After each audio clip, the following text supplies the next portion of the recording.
Tamara. Her computer's not upgraded. Mine never does.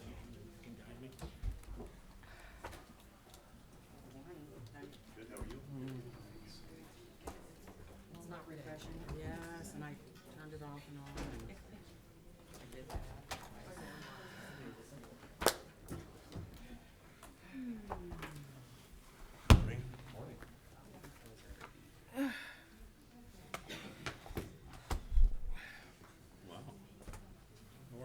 Good, how are you? Yeah.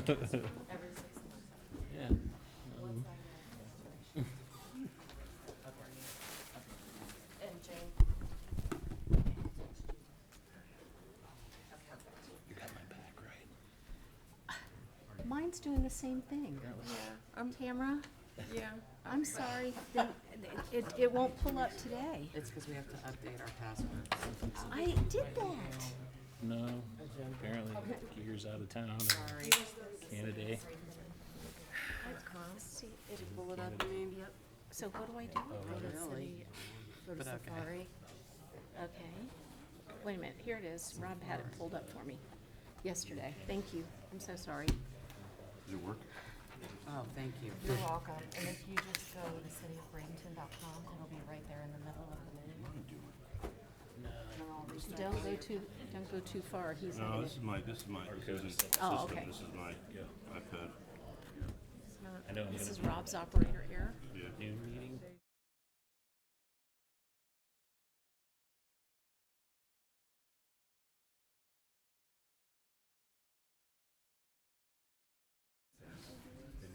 Back row. Yeah. Madam Clerk, are you ready? You'll never believe me. That's fine. Just called me this morning. Yeah. Good morning, everyone, and welcome to the Bradenton City Council meeting, Wednesday, March 25th, 2026, at 8:30 a.m. at City Hall Council Chambers. At this time, as we always do and will always do as long as I'm mayor, we'll do the invocation and the pledge.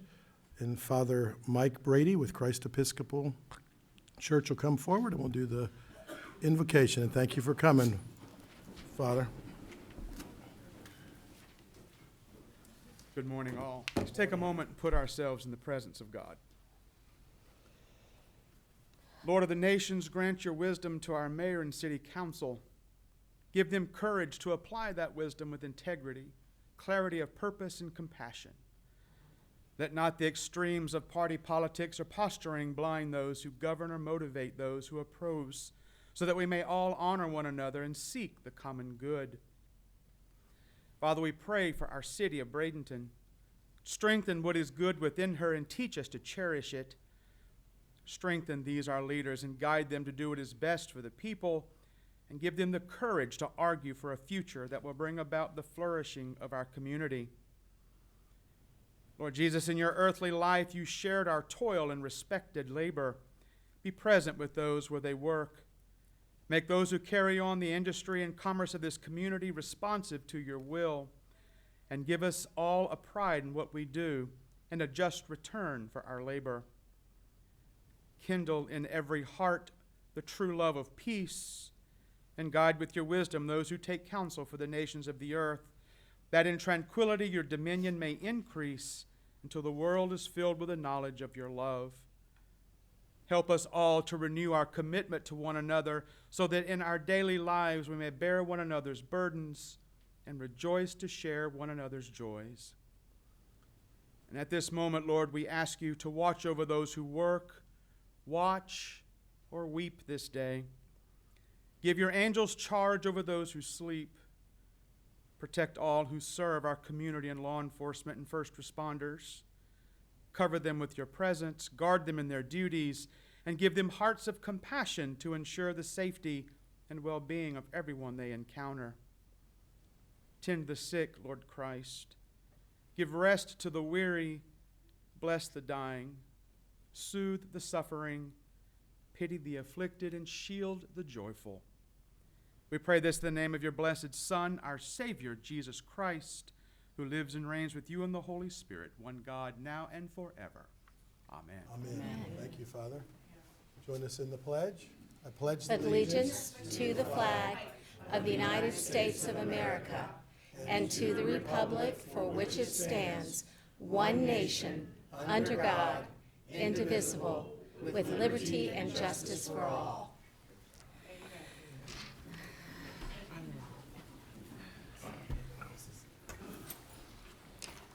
We'll call this meeting to order. Madam Clerk? The first item on the agenda this morning is a proclamation for Autism Awareness Month, April 2026. Whereas autism spectrum disorder is a complex developmental condition affecting millions of individuals worldwide, characterized by challenges in communication, social interaction, and behavior. And whereas individuals with autism contribute significantly to their communities, demonstrating unique talents, perspectives, and achievements. And whereas increasing awareness and understanding of autism is essential for fostering acceptance, inclusion, and support for individuals and families affected by autism.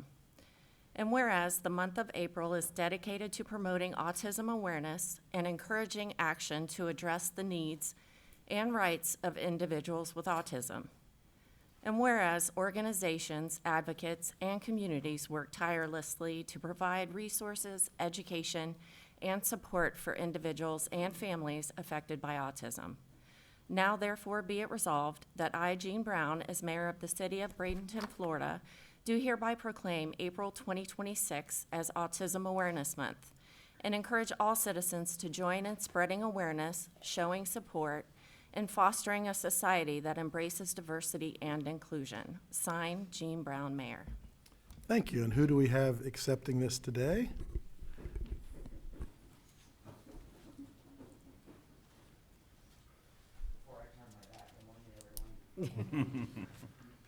Welcome.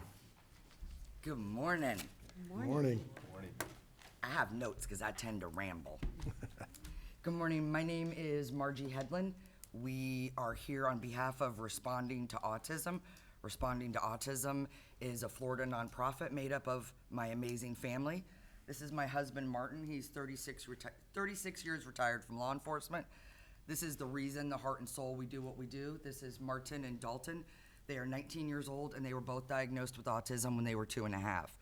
We also represent the Autism Society of Florida, a wonderful organization that we work with, and we also do their law enforcement trainings. Coming to Bradenton's like coming home. We've been coming here since 2020. We were here like a week before the pandemic, y'all. We got right in before, the world shut down. And we've been coming ever since. We joked with the chief earlier that we go to the hotel and it's like coming to Disney. They're like, welcome home, because they know us so well. We want to not only thank the commission, the administration, the chief, the fire chief for welcoming us, but you have a foundation in your community called Bradenton Blue, and they have just been such amazing hosts, so kind to us, generous. And the woman that started everything and brought us here, Captain Valerie Knight, she's amazing. And it's thanks to the city of Bradenton and y'all that we met the organization known as FLAPAC. That's the Florida Police Accreditation Coalition. So thanks to you guys, we got invited there, and through that, we've already trained, and we've got upcoming 7 more communities. So what you guys do so well is making other communities better. Look, we've been everywhere from military bases in Pensacola to fire departments in South Miami Beach, but we've been here the most. This is our home. And I follow you on social media. I meet the amazing officers throughout the years, and you guys are doing it right, impacting communities. When you guys have an event, everybody's welcome. You have inclusion. You guys should be incredibly, incredibly proud of how you make your residents and your surrounding communities feel welcome. And that's our goal, right? We want everybody to be welcome and everybody to have a seat at the table. And I don't know another city that does it better than Bradenton. So we are so grateful for you, and we just look forward to the next time we get to come back and be with you. Thank you so much. Thank you. We appreciate you doing what you do and helping others as well as the family, so thank you. Councilman Schuessler? Yeah, I just wanted to say that these programs and the incredible work that you all do supporting children, teens, and adults, and their families who live in the area. And you mentioned responding to Autism Society of Florida, Bradenton Blue, and many, many others. I recently had the opportunity to tour the Haven in Sarasota, and the work that they're doing with both in the adult community and with the children. And many of those families live in Bradenton, and it truly is God's work. And Amen. to see, to interact with the community and see the achievements, it's just a really special thing. So thank you for everything that And you you do. can see in your community, everybody's welcome. Whether you guys are having an event specifically for autism or just an event in one of your parks, there's always that thing that you guys have in place that everybody feels welcome. And you have some pretty amazing first responders. I got to tell you, we've gotten to know a lot of them over the years. Just really great people. Yeah, y'all should be very proud of yourselves. Thank Very you. proud. Thank you very You much. want to just say hi? Hello. Hi. But these are definitely the guys that get all the credit.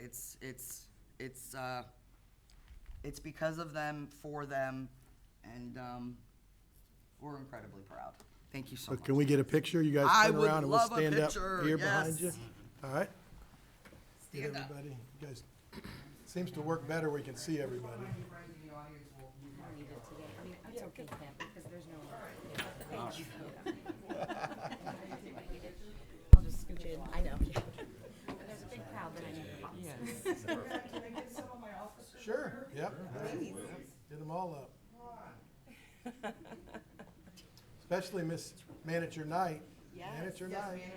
Y'all have been in my class. You know I love photos. Mommy, get in the middle. All right, but I don't want to don't block the commissioners. No, we're good. Okay. That's why we stay up here.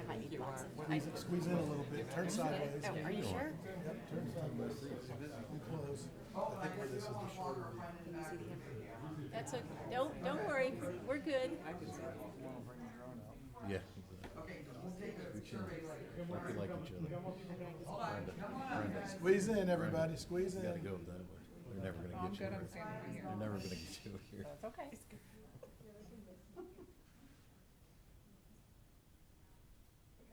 And then the nice man. David, hold on. Wait, hold on. Look, Dalton, or Martin.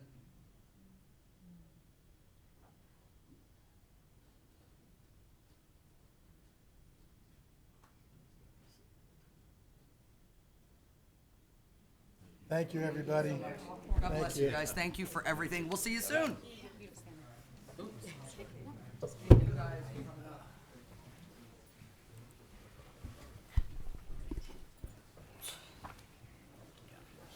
a great day. We'll have to Madam Clerk? left it there.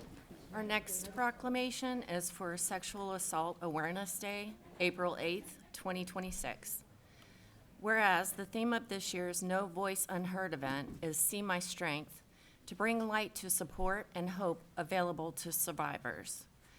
And whereas in the first 6 months of 2025, reports of AI-related child sexual exploitation to the National Center for Missing and Exploited Children soared to over 485,000, up from 6,835 in the same period in 2024. Some projections for 2025 estimated around 240,000 cases of child sexual abuse, with 93% of victims knowing their abuser. 433,648 Americans 12 and older are sexually assaulted or raped, and 18,900 military members experienced unwanted sexual contact. And whereas sexual violence is not just a problem of stranger danger, while strangers commit 19.5% of sexual assaults, 39% are committed by an acquaintance. 33% are committed by a current or former spouse, boyfriend, or girlfriend. 6% are committed by more than one person or the victim cannot remember. And 2.5% are committed by a non-spouse relative. And whereas sexual assault is the most underreported crime, with only 310 out of every 1,000 sexual assaults reported to police. It is critical that all victims know they have services available to them. And whereas Centerstone is one of Florida's 29 certified rape crisis centers, providing services which include criminal justice advocacy, forensic medical exam accompaniment, information and referrals, crisis intervention, therapy, support groups, 24/7 crisis helpline, victim compensation, and relocation application assistance. And whereas Centerstone remains committed to their goal of a community free from sexual violence through ongoing prevention, education, and awareness for all citizens.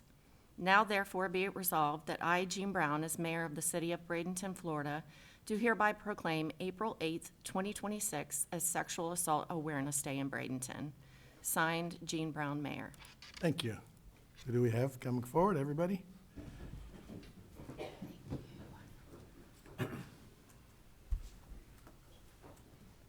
Thank you. Welcome. Thanks. We have our SART team here, Manatee County Sexual Assault Response Team, and also our Centerstone Victim Advocates from the Rape Crisis Center.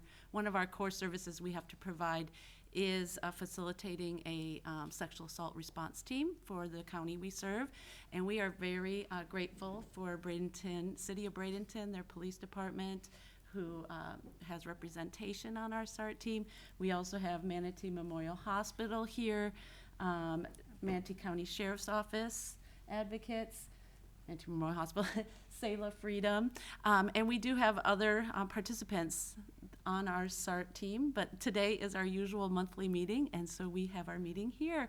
And thank you so much for proclaiming this day. This year will be our 25th Sexual Assault Awareness Day event. It's called No Voice Unheard, and we'll be bringing out artwork where survivors from our community of sexual violence have created different communications through art over the years. It's like going through a museum. Our victim advocate team and some of our SART members also come together with other volunteers to display all the artwork from 25 years. And it's like walking through a museum in the gymnasium at the 13th Ave Dream Center. It'll be on Wednesday, April 8th from 5 to 6:30. And the whole entire community is invited. It's a family-friendly event. And it's just an opportunity for us as a community to show support for sexual violence survivors, to show that we do acknowledge that sexual violence occurs, but we also acknowledge there is hope and healing for a future for all that have been abused. Thank you. Thank you. So we appreciate, and it shows, one of the things to me is what our community is about, collaboration. And without collaboration, even sometimes when you disagree with somebody, you still got to collaborate in a way to help others. And that's one thing that we have in Manatee County, City of Bradenton, is the collaboration is so important. So we appreciate every one of you taking more of your time, just even off what work hours. It's about how you help others. So thank you for that. Appreciate it. Are we taking a picture? Yes, we're going to take a picture. Yep, so we'll get our picture now. Okay, perfect. Just give over to the clerk there, either way. Yep. Oh, you're fine. If you want to give those to our clerk, and we'll put some out in front too as well. Okay, if we can get a picture.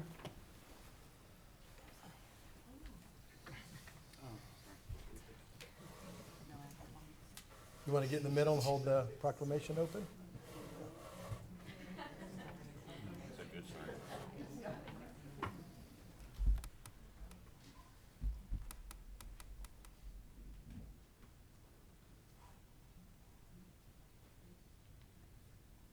Thank you.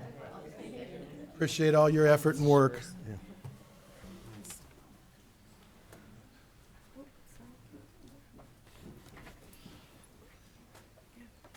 We're good.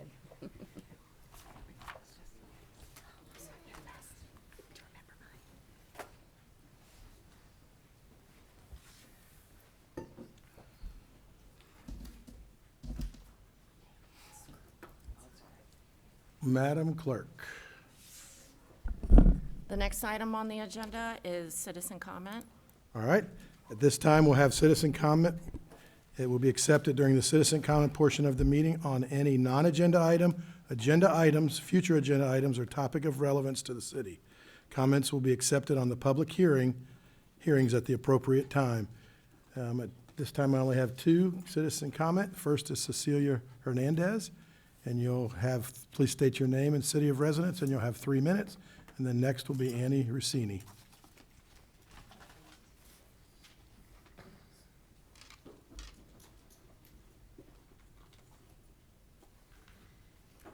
Good morning, Cecilia Hernandez, Bradenton, Florida. Good morning, Mayor and Council. I am here regarding Cottonmouth and the continued closure of the back dining area and new requirements as of this week. Cottonmouth is a restaurant and it remains a restaurant. Dave is not here today. He had a family emergency, so I'm here to speak in his behalf. Dave is not asking for a change in use, and he is not asking for an increase in occupancy. The backyard has been used as a dining space for approximately 8 years, including by the prior occupant of the property. The rear structures were added to support outdoor dining during inclement weather and year-round restaurant operations. A red tag was issued for unpermitted rear structures. That is the issue Dave has been working on to correct. In response to the city's direction, Dave has obtained the life-critical safety plan requested by the fire marshal. He has added an additional point of egress, so there are now 2 means of exit. The permitted documents are ready for submission, and a general contractor is in the process of final registration with the city. To be clear, Dave is not asking to occupy the backyard before the structures are permitted. He intends to comply with the fire marshal's inspection report and the red tag requirements. What we're asking for is straightforward. Once the rear structures are properly permitted and approved, Dave should be allowed to resume occupancy and the use of the backyard dining area as a part of Cottonmouth's existing restaurant operations. After substantial time and money have already been spent responding to the issues identified by the city, additional requirements are now being raised, and we still do not have a clear answer as whether the backyard may reopen after the structures are permitted. That ongoing uncertainty is causing real financial hardship to a small local business. The backyard dining area is meaningful part to Cottonmouth's operation and revenue, and every additional delay makes hardship worse. So I'm respectfully asking for a clear forward path, and I'm requesting if the structures are permitted and approved, that Dave be allowed to reopen and occupy the backyard dining area. Thank you. Thank you. Next is Annie Rossini.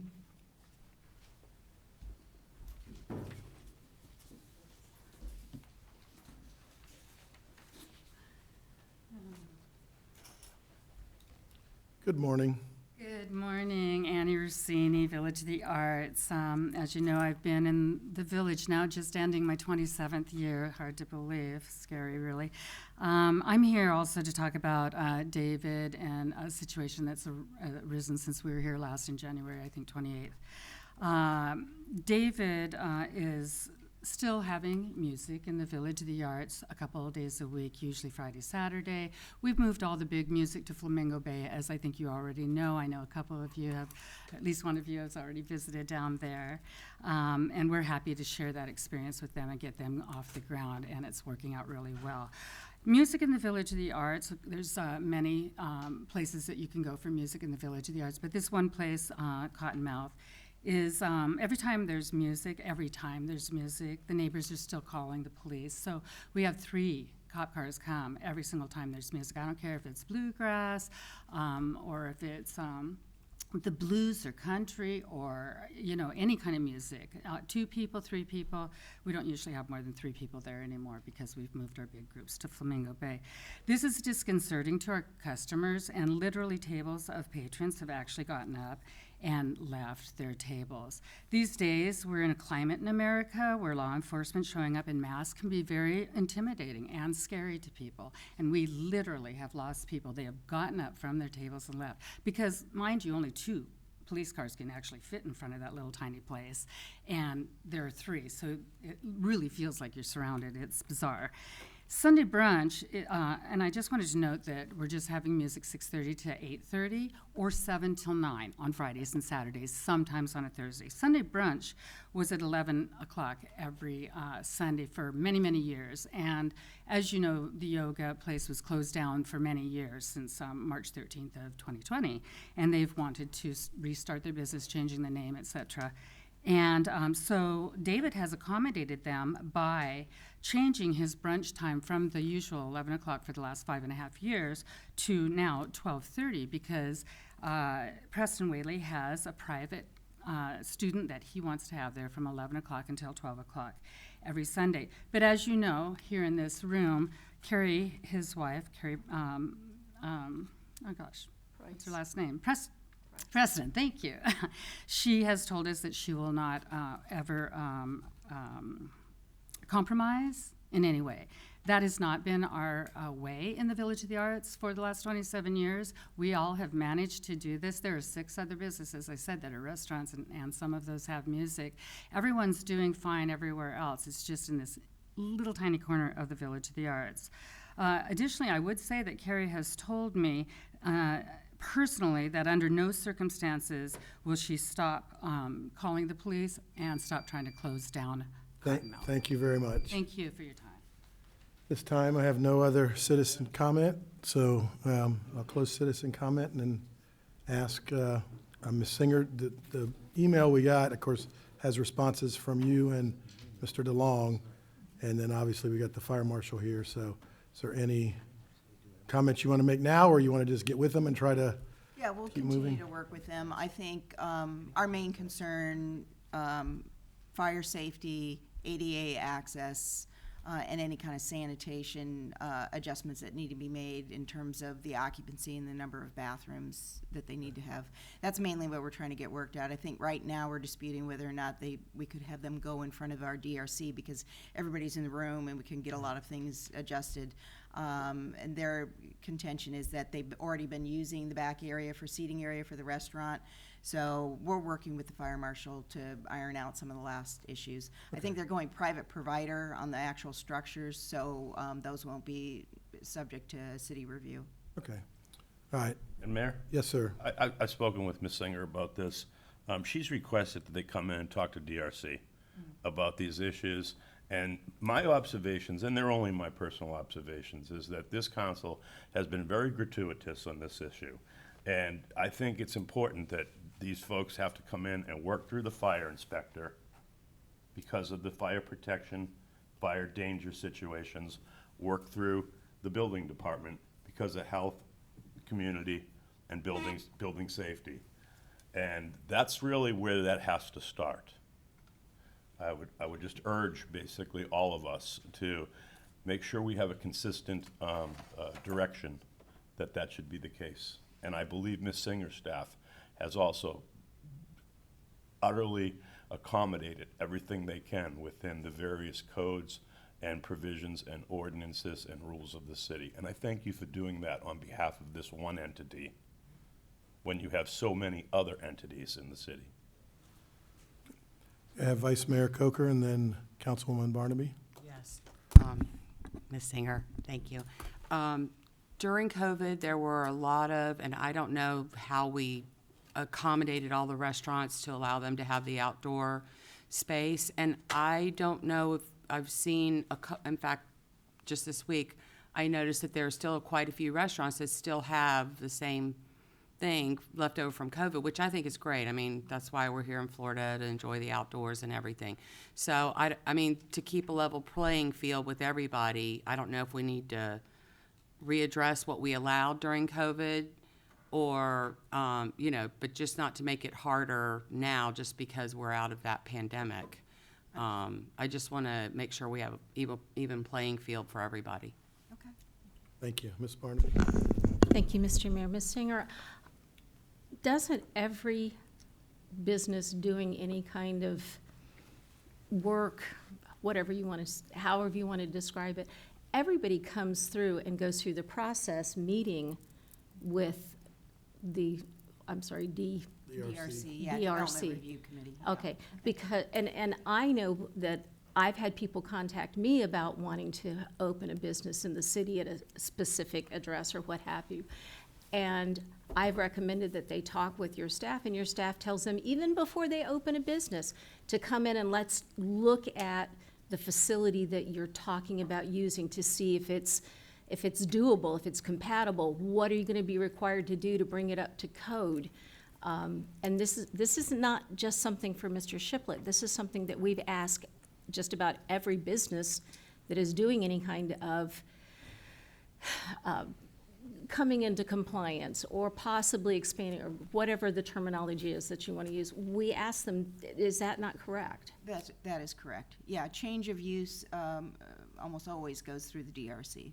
And so I think their contention is it isn't a change of use, that this has been used as a restaurant in the back for some time. I think, I don't really have evidence of that, but we're looking. We're looking to see if there was evidence of that they are already using it to that capacity. And I think it's also an occupancy and capacity issue because of the number of patrons that would now be sitting in the back if they're offering musical entertainment together with the restaurant in the back.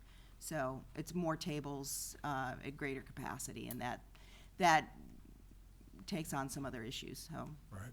I think, Thank you. Ms. Barnaby, thank you. I think one of the things too, you say change of use.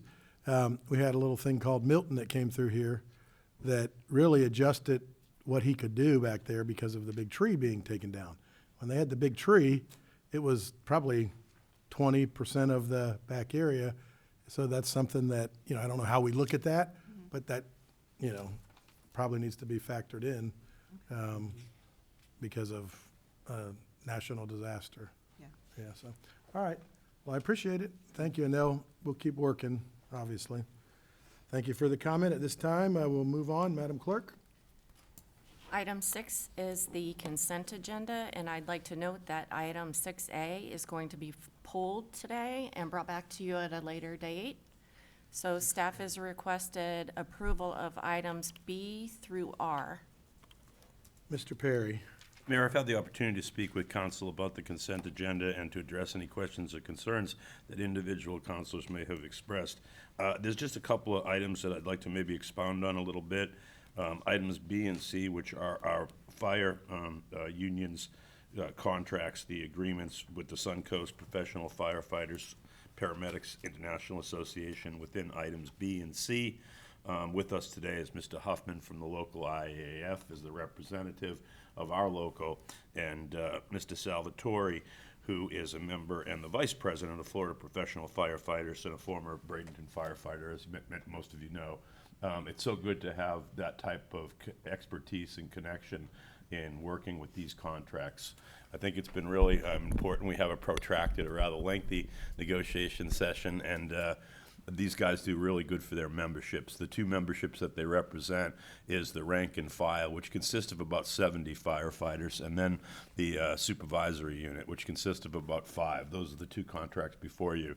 A lot of times with union contracts, people want to know, well, what are wages about and compensation? That's the key component. But I can assure you that these two individuals go far beyond the wage and compensation article to look at a number of different things that are important to the community, to the department, and to the administration and mayor.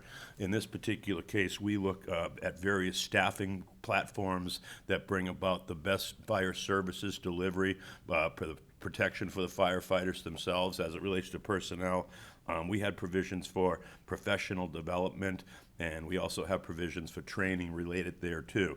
In this particular case, there's some really great stuff with advanced life support. So we're going to be trying to take our firefighters, get them trained in advanced life support so that they can basically push drugs and intubate and a few other of these medical procedures. Ultimately, we have to have a medical director sign off on all these procedures. The training is considerably more than what we typically do under what's called basic life support. And really, really, the citizens, when they're having a medical emergency, they want the most advanced life support they can have as fast as they can get it. It makes sense if it was your family member, or anyone else's. And so really in year 3, we're going to be able to implement where we put those advanced life support services on our fire trucks so that the first responder, whether it's EMS from the county or whether it's Bradenton Fire Department, can provide those advanced life support services. That's a big plus. It really is. And we're working hard towards it. Costs us a little bit of money, but we think that it's worth it. There's a multitude of other items in these contracts. The vote was overwhelmingly, when I say the vote, the ratification vote from the firefighters. And I don't know if Mr. Huffman and Mr. Salvatore want to talk about that, but they were overwhelmingly supportive. And the participation, as it relates to the vote, was overwhelmingly engaged. So my hat goes off to working on this excellent contract. It carries basically a 3-year term. And this is the second contract I've done with IAF, as I remember. The first one was when I first got here. This will take us pretty much all the way till, I think, 2029 or 2028, 29. Right, and it really sets the future. You know, we're in a business with police or fire where we compete with other public safety agencies over a number of different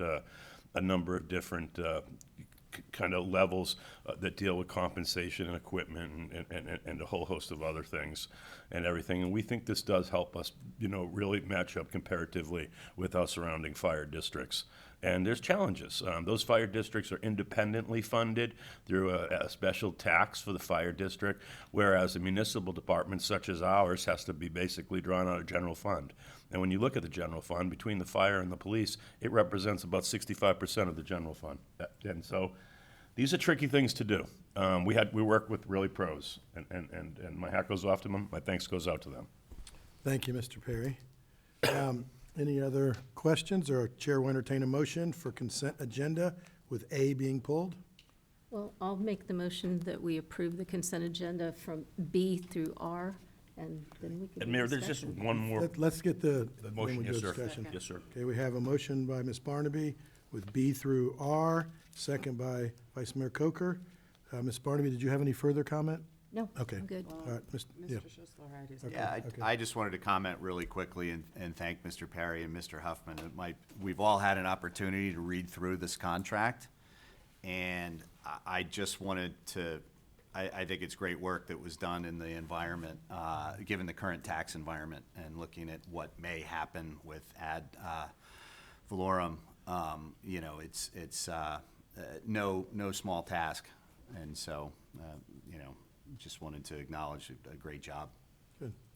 Yep, and I know that, thank Mr. Huffman and Mr. Salvatore for working, see him in there a lot with you, Mr. Perry and Mr. Williams, and that, but thank you for working with us and for us and all that you've done for our community, even though both of you are kind of retired from the local day-to-day operation, but we appreciate what you do every day and obviously working through it and, getting to this point, so to make it whole, so appreciate it.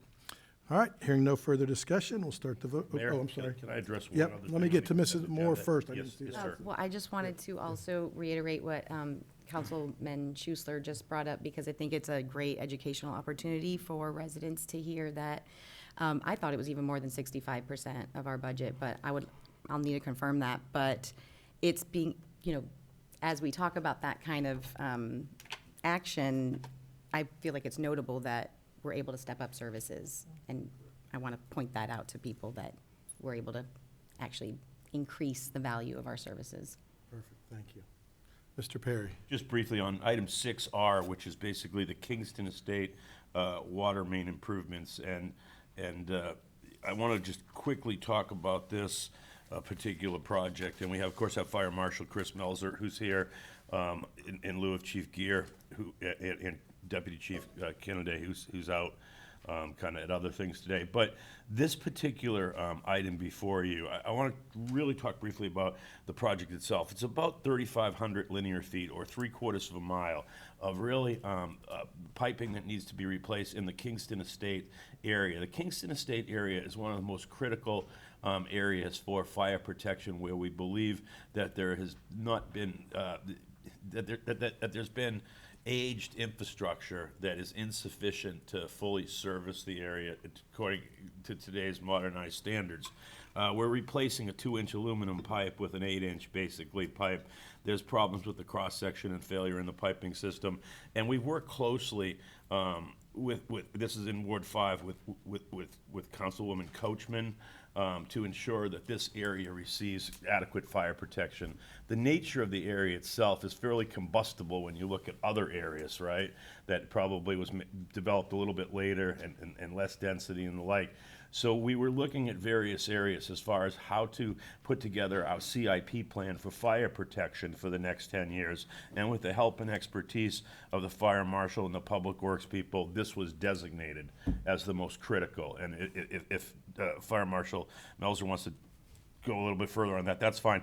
We're looking at about a $1.5 million expenditure. Once it's approved today, we'll get the notice to proceed out. About 180 days to completion is estimated time. Thank you. All right, seeing no other discussion, we'll start the vote in Ward 1, Yes. 2, Yes. 3, Yes. 4, Yes. 5. Yes. Carries 5-0. Madam Clerk? Item 7A is the second reading and public hearing for ordinance 4069. An ordinance of the City of Bradenton, Florida, amending the City of Bradenton land use regulations and form-based code to establish a process for the review and approval of certified recovery residences, and for the consideration of requests for reasonable accommodations from local land use regulations as mandated by Section 397.487 Florida statutes. Amending Chapter 4 of the Land Use Regulations to create a new Section 4.3.15 relating to certified recovery residences. Amending Chapter 10 of the Land Use Regulations related to definitions. Amending Article 12 of the Form-Based Code relating to definitions. Amending Article 4, Table 4.7 of the Form-Based Code relating to specific functions and uses within transect zones. Amending Chapter 4, Section 4.3.6 of the Land Use Regulations relating to group care homes and group care facilities. Amending Chapter 3, Section 3.2 of the Land Use Regulations related to standard land use district regulations. Amending Chapter 3, Table 3.2.1.1 of the Land Use Regulations relating to residential districts, permitted uses, and special uses, providing for severability, providing for repeal of ordinances in conflict, and providing for an effective date. Good morning, Ms. Singer. Good morning. Robin Singer, Planning Community Development Director.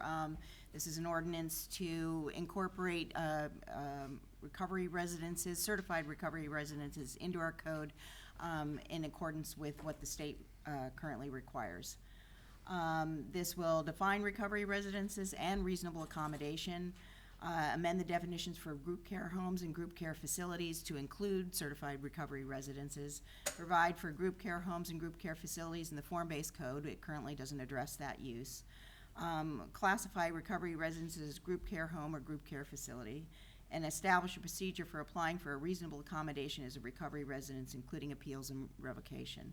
So by including it with defining it first and then including it with group care homes, it's basically afforded the same opportunities for approval that you would for other group care homes.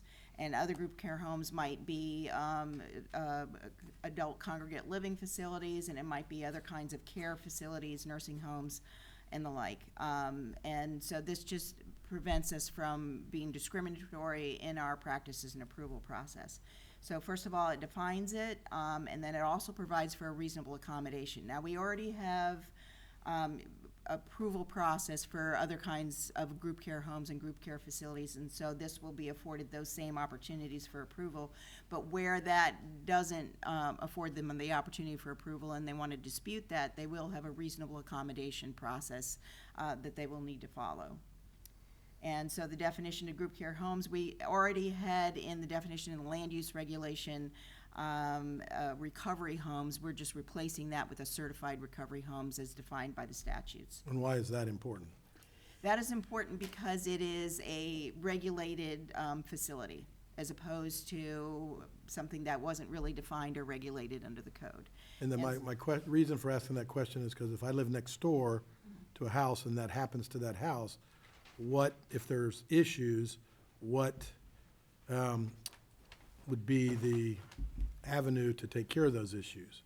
It depends on the issues. If it had been approved as one, and typically you're not gonna see it in single family, but we do provide for group care homes, in single family under certain circumstances as mandated under the statutes.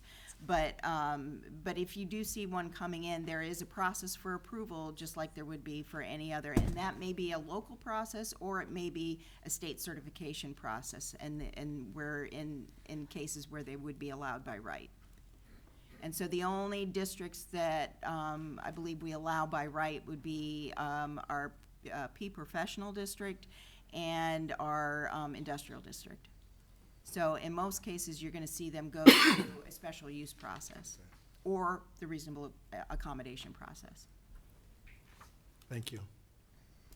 Form-based code, again, you see those two uses provided for at the bottom. Our single-family district is really the T3, and we are not listing any of those. However, for group care homes, there are some statutory provisions for allowing them for 6 or under. But in other cases, it's a special use for these uses. And T4R does contain some single-family as well, but it's more of a mixed-use district. So the certified recovery residence may be classified as either a group care home or a group care facility under the land use regulations and shall be subject to review and approval in accordance with the applicable provisions governing such uses. So again, they're going through the same process as other kind of group care homes and group care facilities. And then they may request a reasonable accommodation. So it's just provided for in the code. Alternative reasonable accommodations, if the city council determines that the requested accommodation will impose an undue financial or administrative burden on the city or require fundamental alteration of the nature of the city's land use and zoning regulation, the council may consider whether an alternative reasonable accommodation exists which would effectively meet the disability-related need. An alternative reasonable accommodation may constitute an approval of the requested accommodation with conditions. So in other words, city council is still gonna have oversight on those. It's not just, they ask for it and they get it. You know, you do have the opportunity to adjust and make stipulations on the use or send them through an alternate process. So the procedures, they would apply for, the application is required, there's departmental review, and there's final determination to city council within 60 days of receipt. And so that's if they're asking for a reasonable accommodation. Most of them, as I said, would probably go through a special use process. And then there's other kinds of limitations and stipulations on when we have to act on these promptly within 60 days. So with that, we're not making any changes since the first reading. And if you have any other questions, I don't know if the city attorney wants to add anything. Wax poetic? No, but I'm happy to answer any questions. Yeah, any questions before I go to public hearing? Seeing none, we'll go to the public hearing and open the public hearing. Anyone wishing to speak? Anyone wishing to speak? Anyone wishing to speak? Hearing none, close the public hearing. The chair will entertain a motion. If there's no further question, well, let's get a motion then if there's any further discussion. Motion to approve 4069, ordinance 4069. Second by Councilwoman Coachman. Any further discussion? Just make a quick comment that I said earlier, or we said last time upon the first reading, that, you know, I think in general, anytime we can align our local policies with state and federal, it creates consistency and reduces confusion. And in general, it's a good thing for the community. Okay, thank you. Yes, ma'am. Ms. Singer, I'm sorry.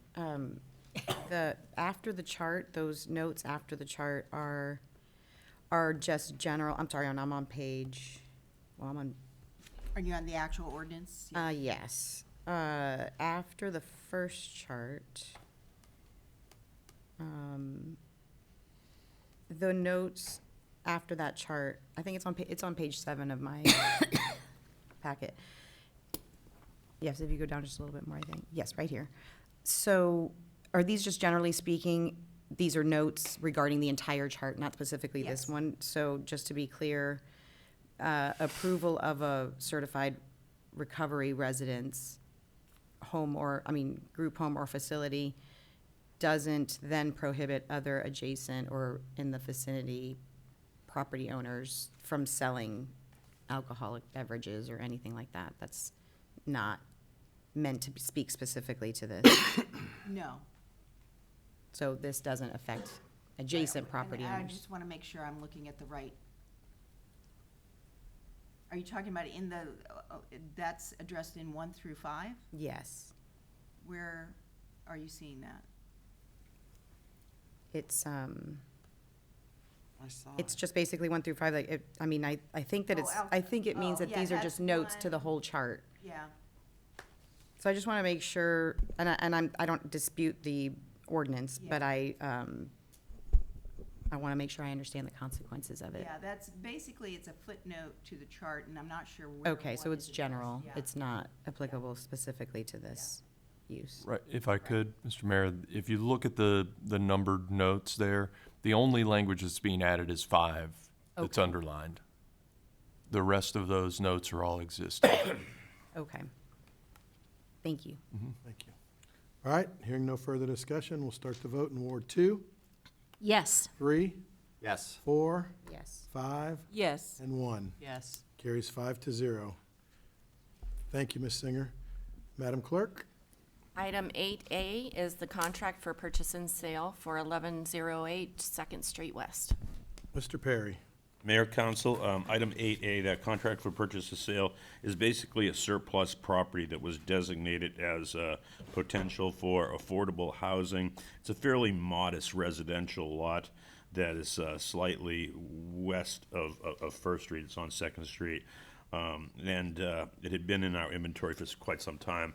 Our policies and procedures and real property director, Corey Fortin, had been charged with kind of putting together a whole host of different surplus properties, and we've had good success in trying to market those properties, sell them, and then take those funds, particularly if it's designated as affordable housing, and fund the Affordable Housing Fund, which previously had been a fund set up in the city with no funds in it.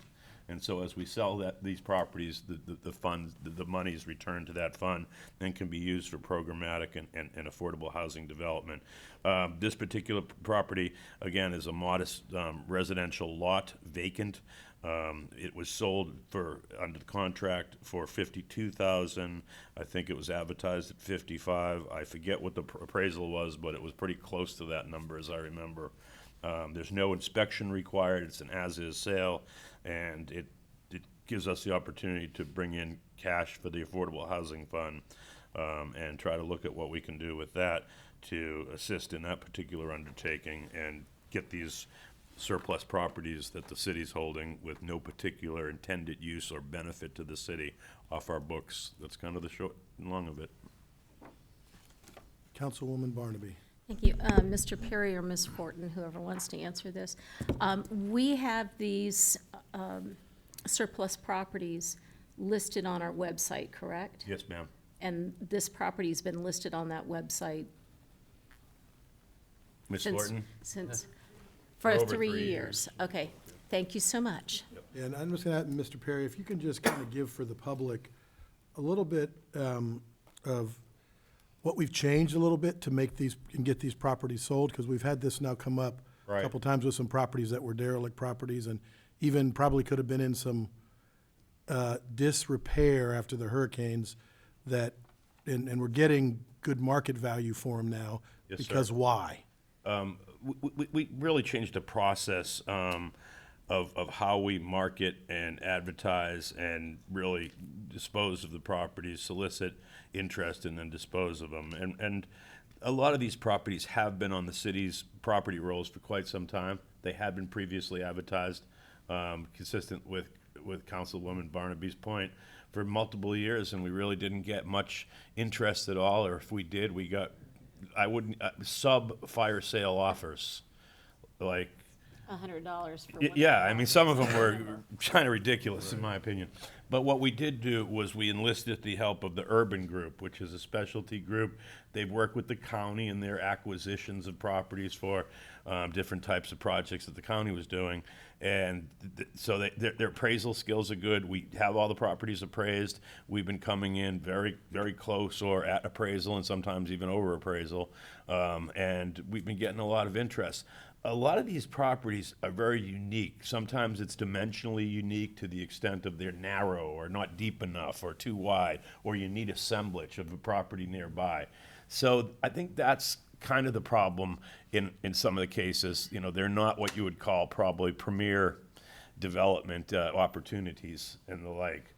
But, you know, in this case, when you think about $52,000 for a modestly sized residential lot, with comparable home values in the area, and I believe that the purchaser is intending on building a home there, a residence. It meets a lot of our goals and objectives. So we've had some good success, and you know, Corey does a lot of that, and everybody knows she works really hard down there. But that's another one of her expertises because she comes out of that real estate law background. Perfect, thank you. Councilwoman Coachman. Thank you. I just wanted to comment, but you did touch on it, Mr. Perry. A lot of times lots such as the one we're speaking of, because of the location and also the size of it, there's some unique there's some unique lots. I actually remember the home that was on that lot. It was one of my dear friends, and her mom and her sister and all. So it kind of gets me a little bit, but I'm happy to see that we are doing what that fund is there to do. You know, we're now, you know, funding it so that we can maybe give some incentives to have more more affordable homes built in that area, because it's so needed. Not only needed because people need homes, but also because we need more actual ownership, home ownership, as opposed to 70% rental. So it's great. Thank you. Thank you. Do we need a motion to approve, or is this just for comment? I think we probably do. Okay. So moved. So moved by Councilwoman Coachman, his Second. second by Ms. Barnaby.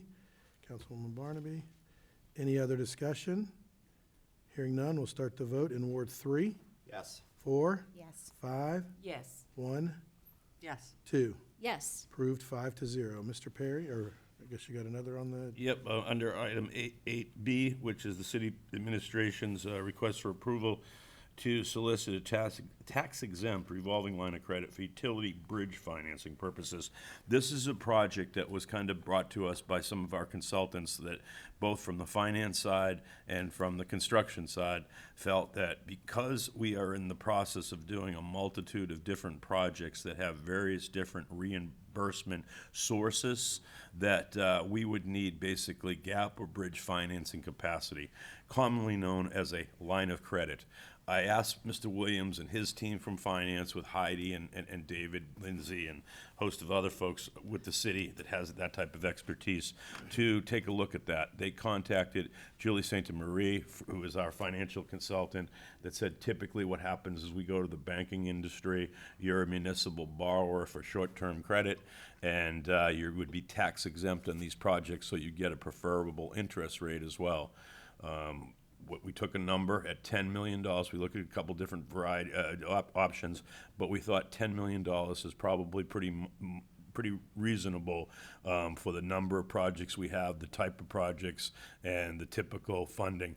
When you say, well, like, what's gap financing or bridge financing, we will get basically an award letter that has certain terms as it relates to the ability to draw funding and reimbursement from that fund. But a lot of times we, at the same time, on the other side of the ledger, have contractors that are putting in what are called pay apps, or we're pre-purchasing items so that we can basically meet timelines and not get caught on a supply chain situation where work has to stop because we can't get electrical switch gear or whatever it might be. There's a multitude of different reasons why we need that gap financing. Now, I think we definitely need it as an administrative / construction kind of component to our overall program that'll be used, and mostly it's related to utility improvements. But I think also, when I put in here that I intend to bring to you a debt policy, and this is really not approving us to borrow $10 million. It's approving us to go to the market to try to and solicit the ability to get an offering that would give us a line of credit for $10 million. Ultimately, we're going to have to put a policy in place that allows some flexibility to make those payments in a timely manner, but at the same time, give council the ability to kind of approve the allocations of those amounts is what I'm contemplating. We had something like that where I previously worked. We had a very, very extensive debt policy, and it can run the gambit on the types of debt, the purpose of the debt, and everything else. This is more related to utility bridge financing for construction projects, and we'll probably start with that within the debt policy itself. So again, I also want you to understand that this is just to move forward, and Mr. Williams can probably answer questions better than I can because he's been the nuts and bolts of this. Well, I'm going to make a comment, and then we'll go to Vice Mayor Coker and then Mr. Schuessler and Mrs. Moore.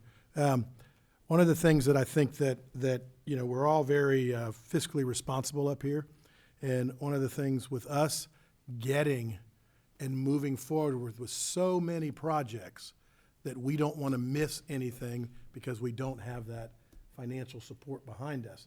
And sometimes you have to pay it out before you get it. Mm-hmm. And Mr. Perry and Mr. Williams have built a staff of what can we get from other governments, other entities to do some of our work without having to tax our citizens for it. So I think it's important to give kudos to your whole administration, Mr. Perry, for going down the line and making sure that how we're going to make sure these projects get done.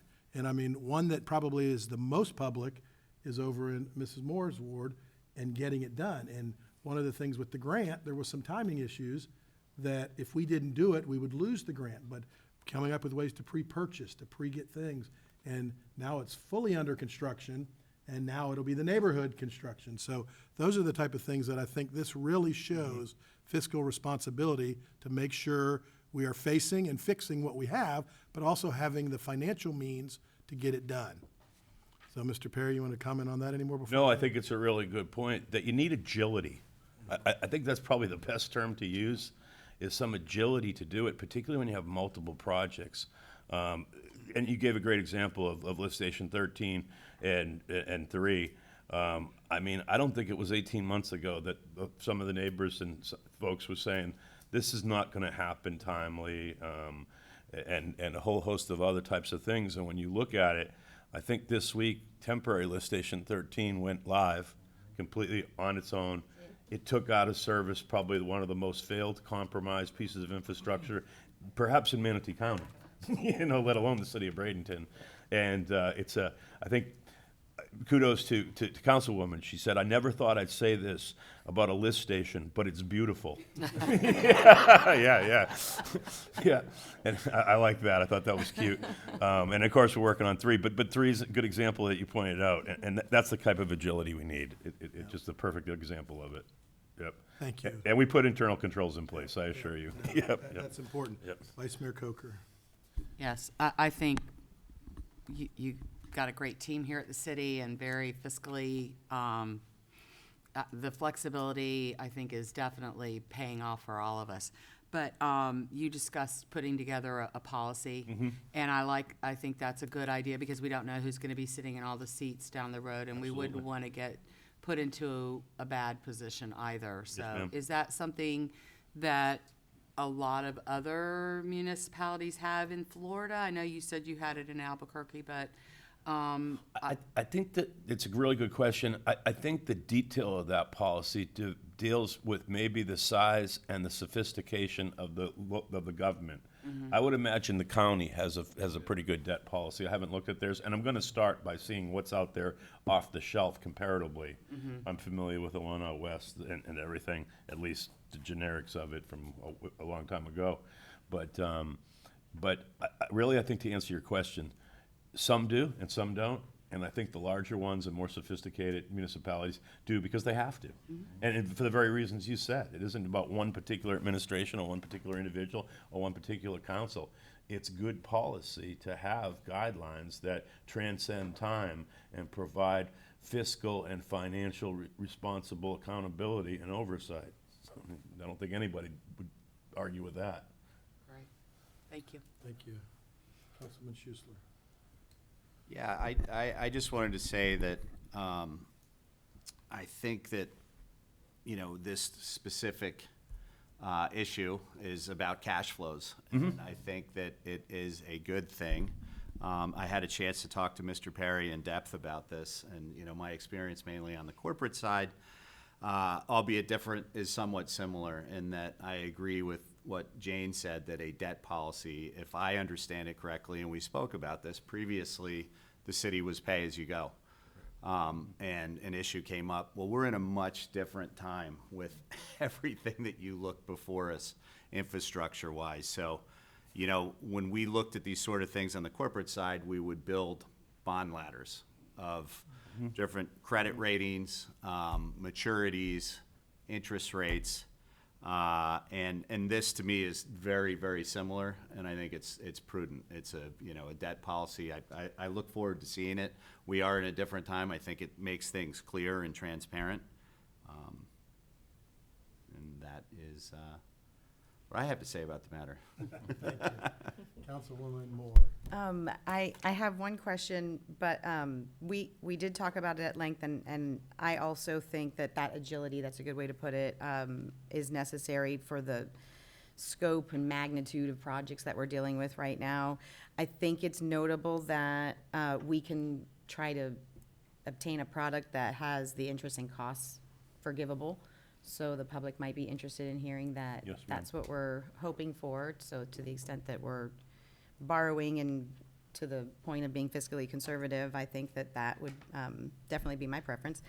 And then the question that I had though is, I guess not maybe related to the debt policy, but for this particular bridge loan, does it go into a designated fund so that we know that is, you know, like that there are certain projects that have? That's a good question.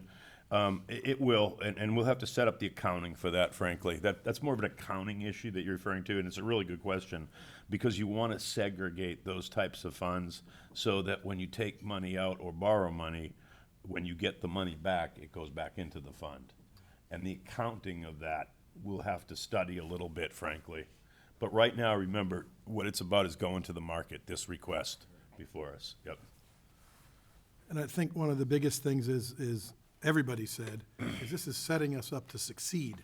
Right. Where it's not something that you're gonna look at and say, oh my gosh, we got $10 million we owe now. It's saying that we got $10 million that we're gonna be able to bridge that gap until the federal, state, or local reimbursement grants come in. That's correct. And that's, you know, it does cost a little money to make money or get things done. And I think we're showing very aggressively how we're making it better and doing things in the areas. I mean, I'd have to study it, but when you look at utility projects as it relates to face it and fix it projects, where either repair, replacement, or complete revamping, I'd venture to say we're leveraging probably $2 of local enterprise money for every $10 of different outside funding that we get.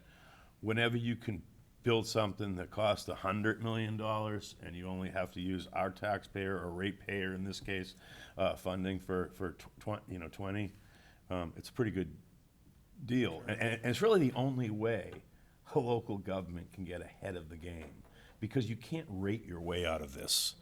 I mean, you just can't. It's too much. And this kind of relates to that, to the extent of we could pay some of these cash flow bills out of enterprise reserve. That's typically what we do. If you say, well, what would you do if you didn't have this? How are you doing it now? That's how we're doing it. But that's really not what the intention of the enterprise reserves are. And when you start commingling that, it gets even more complicated. So your point about segregating a separate short-term payment, fund and our account and handling the accounting for that and the banking and the reimbursement of the financing costs. Because a lot of these financing costs actually can be reimbursed, even if we have interest payments for a 12-month period, 18-month period. That can be absorbed in some of the grants, depending on the grant language.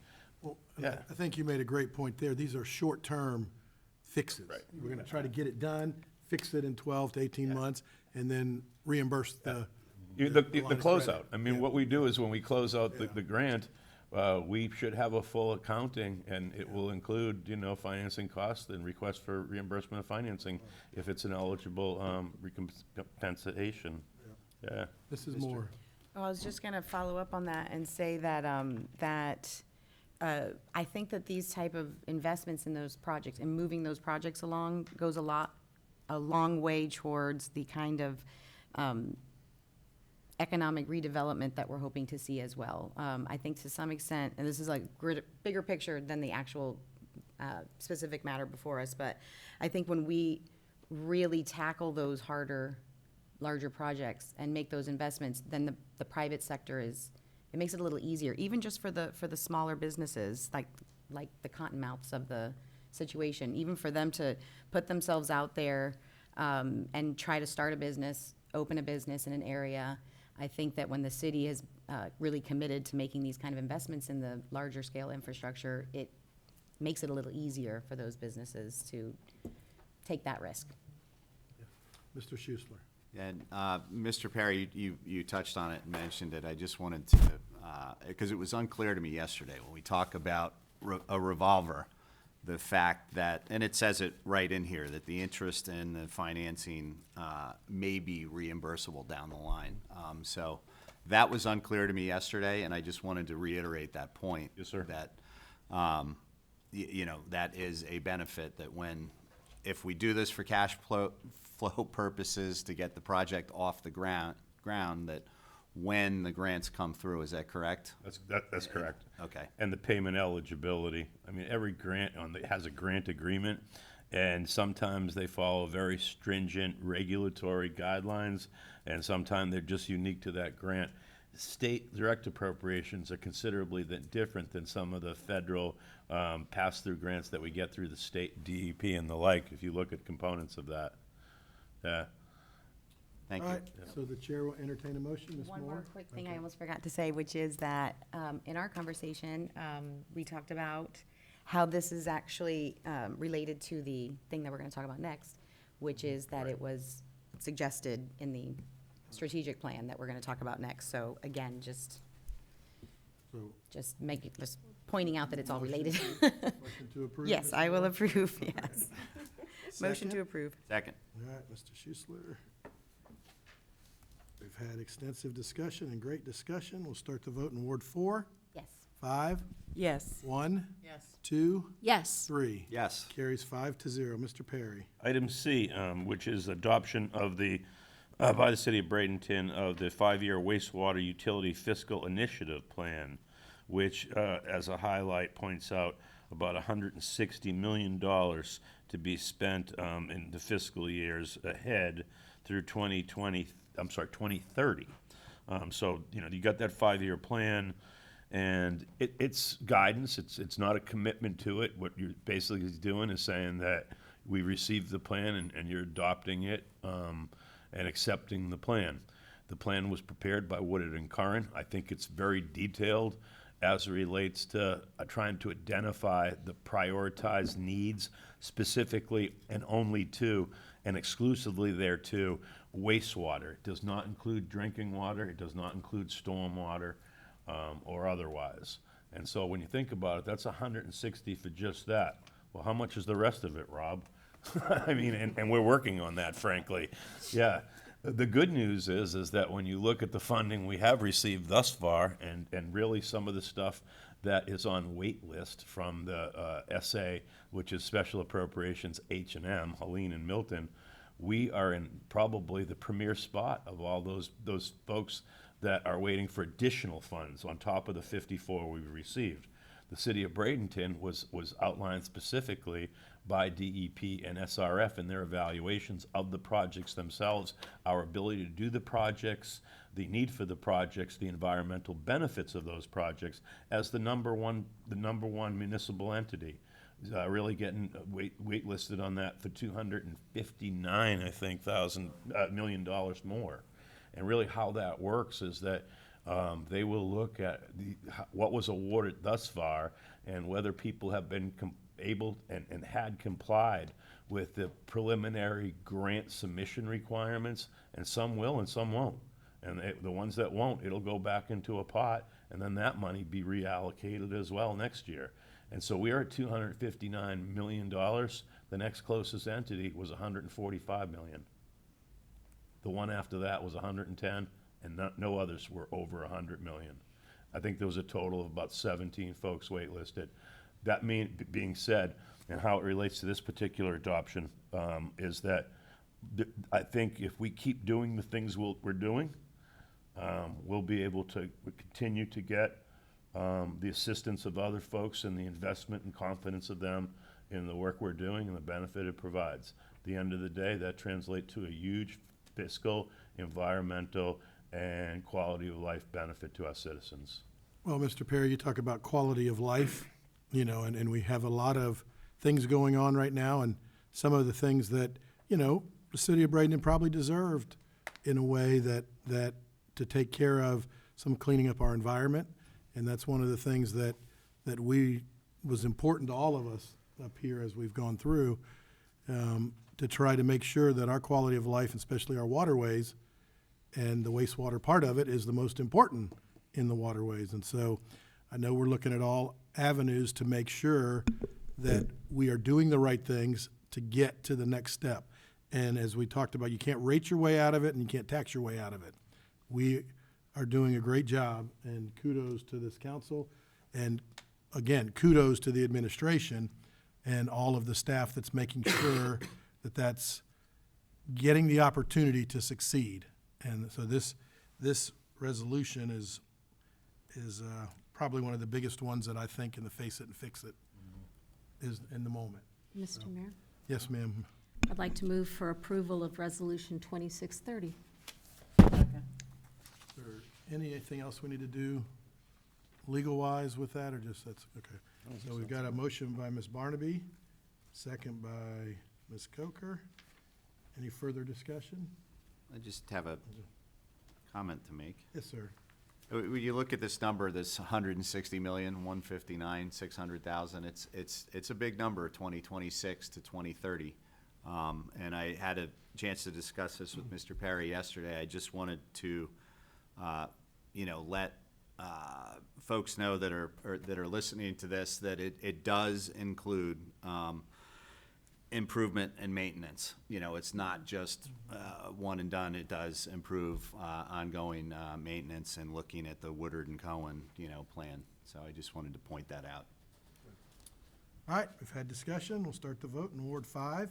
Yes. 1, Yes. 2, Yes. 3, Yes. 4. Yes. Thank you. Approved 5-0. Mayor, I have one other matter that I could Yes, sir. briefly address. I know most of the council, if not all of us, are aware of Dr. Tomasco, who was a former director of the Sarasota Bay Estuary. And of course, he's retired from that and has moved on to continue his professional contributions to science and all with the ESA. Myself and Mayor had been talking with Dr. Tomasco about a variety of different services that he could provide. And I've gotten proposals from Dr. Tomasco that are within my signature authority, which ultimately the upper end of it's about $75,000. And there's a series of different deliverables that I would like to explore with Dr. Tomasco that I think are beneficial to some of the stuff we've talked about, which is related to water quality in our waterways. Specifically trying to look at issues related to the FDEP's impairment, determination of impairments. You've heard that term before. It's kind of a really scientific term. Dr. Tomaso is a, you know, obviously a very skilled and educated and professionally developed individual with expertise in both theoretical and experimental science. And it's rare that you have the two. Usually you'll have someone that has an expertise in one or the other, but he's actually done studies to show that the theory works. Usually there's actually division within academic communities of those two types of things. We have the uniqueness of having Dr. Tomaso. So some of that, you know, does deal with DEP's determination of impairments, the background levels for fecal bacteria, the source of that bacteria, review of some of the infrastructure and study designs, field sampling, and source identification. We've talked about that. If there is too much nitrogen and seagrass is dying, is it a human-caused source or is it a natural source, such as grass clippings, bird, you know, feces, thank you, and the like. And there's some really interesting studies in the area. Rattlesnake Island's one of them, to the extent of there was a lot of fecal bacteria out there, but there was no human source that could be identified. There's no wastewater plant out there. There's really no grass that's getting cut that has fertilizer on it or the like. But yet the natural conditions are still showing impairment because of that, and higher levels and exceedances. So I guess from a regulatory matter, what matters to the lawyers and the administrators and the council is what are we responsible for? FDEP says a government is not responsible for naturally created conditions. They're only responsible for human-created conditions, hence wastewater and other types of things. And so I'd like to do a deeper dive, and I think that Dr. Tomaso has the expertise to really help us start to understand this, to maybe educate the public a little bit in that regard, and also probably posture us for any type of environmental litigation challenges in a more proactive and prophylactic manner. Prophylactic. And one of the things that's very interesting, and you kind of brought it up a little bit, Mr. Perry, is when you're talking with Dr. Tomaso, and there's been areas that have spent tens of millions, if not hundreds of millions of dollars, talking about, you know, and they fixed what they could control.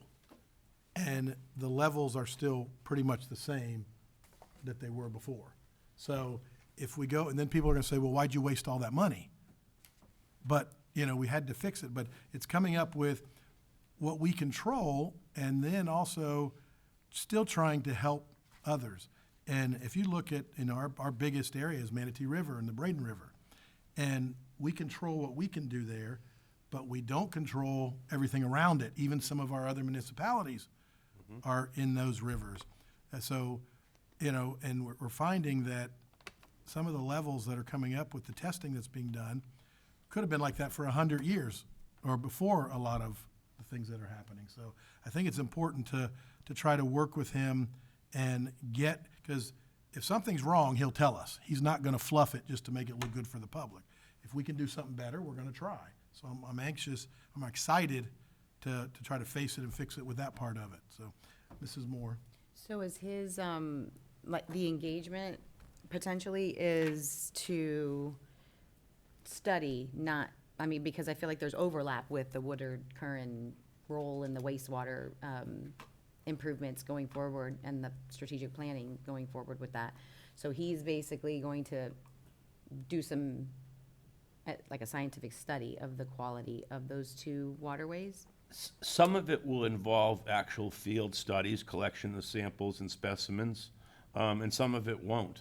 There really isn't an overlap because Woodard and Curran is an engineering, environmental science, firm, and really Dr. Tomaso's work is related more to the biology, chemistry, source identification, kind of natural occurring conditions, impacts, really the science more.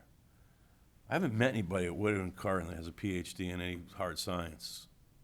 Yeah. Met a lot of engineers, yeah, and fiscal people, and they're good. They're really good at that. Yeah. More complimentary than it is. Yeah, I think that's a good way to put it. It's excellent. It's more complimentary, and it's an adjunct to it. Okay. And I think at this level of sophistication, like in Albuquerque, we used to have an urban biologist. What does an urban biologist do? he tells you what's causing coyotes and rodents and different things and stuff like that. And there's a value to that, believe it or not, a huge value no, when I- you have I those don't problems. disagree. And I just wanna- what we have is, we can have coyotes, but we have rivers and bodies of water and the like. You know, We do have coyotes. yeah, we have to know what's going on with them. You know, well, yeah. And that was the nature of my question is, I guess, kind of like what his deliverable was. Is it, and it could be a scientific report, you know. Yep. Knowledge is power. I agree with that. So I just wanted to make sure I understood what Yeah. he is being tasked with doing. Well, he's going all over the country. I don't even know if he's going all over the world and doing things with his new Yeah. company.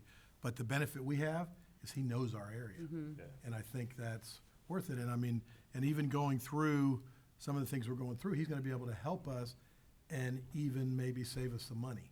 Because, so it'll be offset with what we pay him will be, I think, really offset with other things we're doing right now. Yeah. So, all right, so that was just for information, right, Just Mr. for Perry? information, but if you wanted to do a motion just to proceed with potential for engagement of Dr. Damasco, that might be helpful. I'll make a motion that we look into the Engage with, engagement of Dr. Tomaska. Okay. Second. all right, Ms. Mr. Mayor, Barnaby, yes.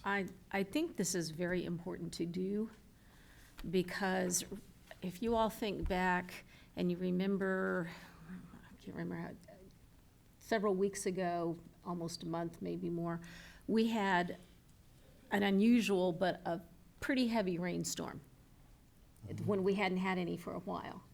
And then there's an organization that is water testing, and they went out and tested the water, and it showed that, you know, there was all sorts of problems out at the confluence of the Braden River and the Manatee River. And where did all this come from? Well, we don't have any kind of outlet there that drops anything out there. Right. I'm no expert, but part of me goes, there's a really big rookery right out there. All of the storm water and everything washed everything into the river. And gee, you're wondering why you have suddenly different kinds of fecal matter out there. It was not a man-made thing. It probably came from the bird island that's out there. Washed it out. That washed it out into the river. But we can't say that with any certainty right now, other than to say we don't have any kind of outfall there from any of our plants. So it did not come from the city. But again, trying to explain that to people, they're like, oh, yeah, sure.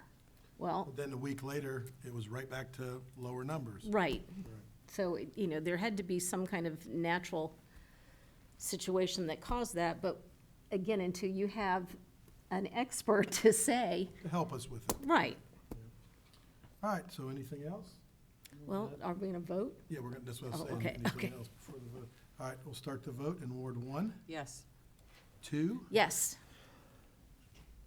3 is out of the room, 4, Yes. 5, Yes. and 3.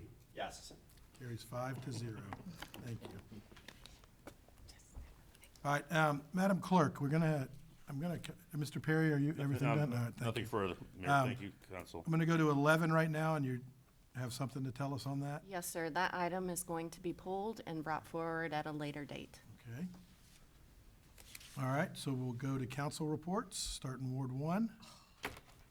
Would you stop?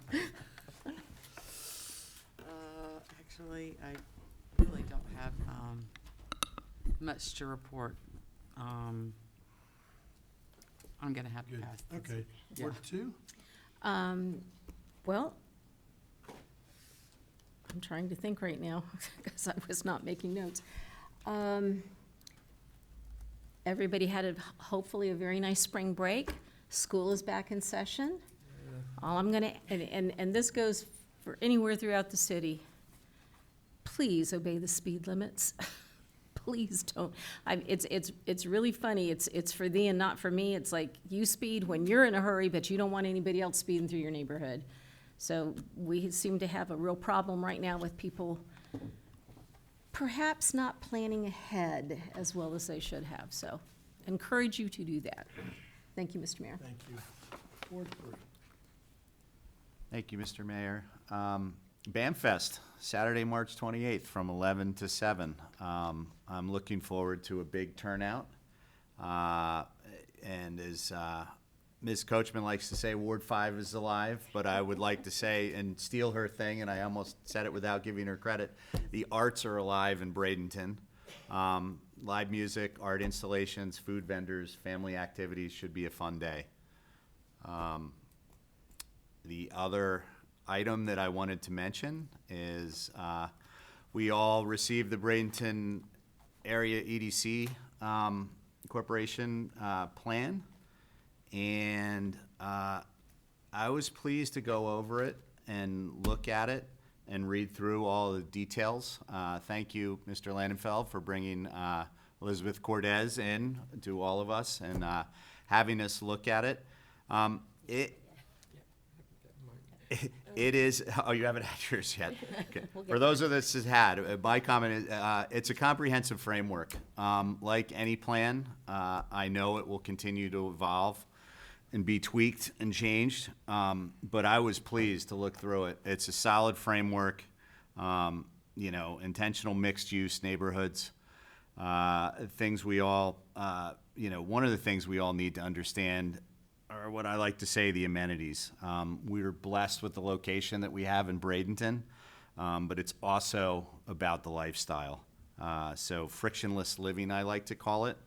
And as we continue to look at this, it's important to be open and discuss with all of our community partners. You know, it's not just about new residences. It's also important that we help maintain and attract businesses. That's what economic development is all about. So a good framework, and I look forward to working with and listening to the many community partners that we have. And I was, you know, I'm pleased to say that I think they have been very open to input from, you know, all of our community partners. Good, thank you. Ward 4. Thank you. I am also really looking forward to us having a workshop where we really dive deep into that. You know, speaking of amenities, and I feel like Vice Mayor Coker can speak to this as, you know, her other job. Planned unit developers have a little bit of an edge in the way that they can really curate their amenities and have them already existing when people are thinking about buying and investing. And so our process is going to have to be a little different, but I think that that level of purposeful planning that we're about to engage in, I think will be really beneficial for us to be able to attract people and businesses to invest in the area. So I'm looking forward to that too. Councilwoman Coachman and I think our meetings are scheduled for next week. So that will be fun. So BAM, I was also going to mention BAM. BAM is, I'm excited about BAM. I'm assuming that the Realize Bradenton team is not here because they're so busy with planning BAM. But that, I'm excited about that. And I also love the way that it, what's the word? activates the Riverwalk. Yeah. So the way it spans the Riverwalk, I think is really creative. I'm excited about that. I had a community meeting, 2-ish weeks ago, and I'm really pleased to report that I thought it went really well. If there's resident watching that was unable to attend, you know, feel free to reach out and obtain the information that was discussed at that meeting because it was really a lot. Staff came very prepared, and the people that were in attendance, I think, really appreciated all of the updates, the level of detail about each project that was discussed. I thought was super helpful and very well received. So thank you to staff for that, and I look forward to having more of those. And it was required by the grants, but I love to have excuses to have community meetings. And of course, I have to tell you all about what is happening with lift stations 3 and 13. Until you're sick of it, if you're not already. 3 is, I almost took a picture this morning. 3 is very much underway to being demolished, and I feel like you can already see the way that's going to change the landscape of that riverfront street. So that's super exciting. The temporary lift station is in place.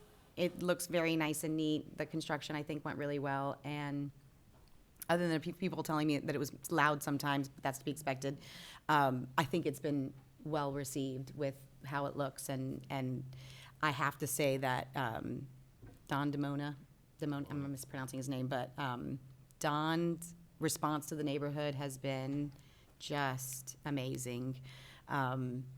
He's been very willing to engage with the immediate residents and just on top of the progress of the temporary construction.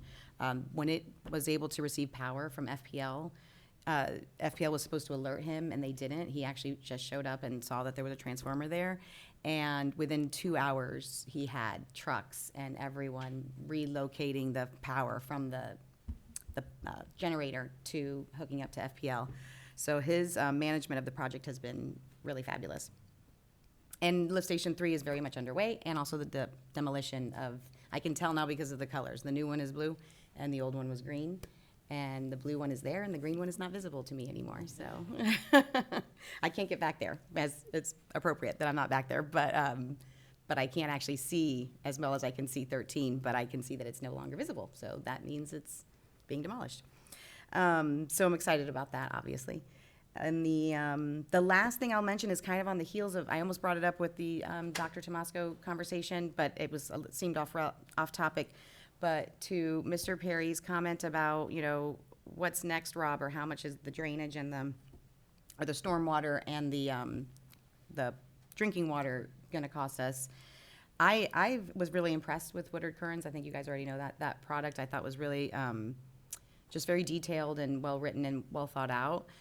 I would love to see us be able to also strategically plan for the other types of water, specifically the drainage, because this is what I was wondering about Dr. Tomasco is, to some extent, I know that the water, it runs off and it gets into our system, and then that's how it affects the wastewater.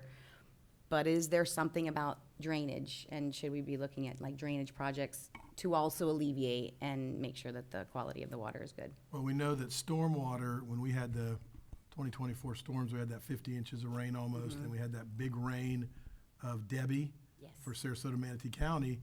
Our levels, when you did all testing by Suncoast Waterkeepers, were off the charts because that washed so much of the debris and natural stuff that causes that. But then it cleared up from just naturally. So no, stormwater is part of, and drinking water is part of the going down the steps. And we're asking for money for that too, as we know. So I think that's a huge thing, so. Yeah, now that, after I don't have 3 and 13 to talk about, I'll pick up on that, so. Drainage. All right. Thank you. Thank you. No, just a couple things. I think that one of the things that you said early on when you got on here is that your young child didn't know any difference. And I think that's one of the things that motivated us all to say it's happening, but how do we make it happen? And again, through the administration, we can give directive or we can ask for directive, but the administration is getting that done. And that was some of the residents said it'll never happen. And, one of the things I said in that one first meeting was, you've never been with this council and with me. And so this is so important, and it costs money, but we've had it with our finance team, with all the engineers and everything else, and doing a great move at bringing Woodard and Curran on.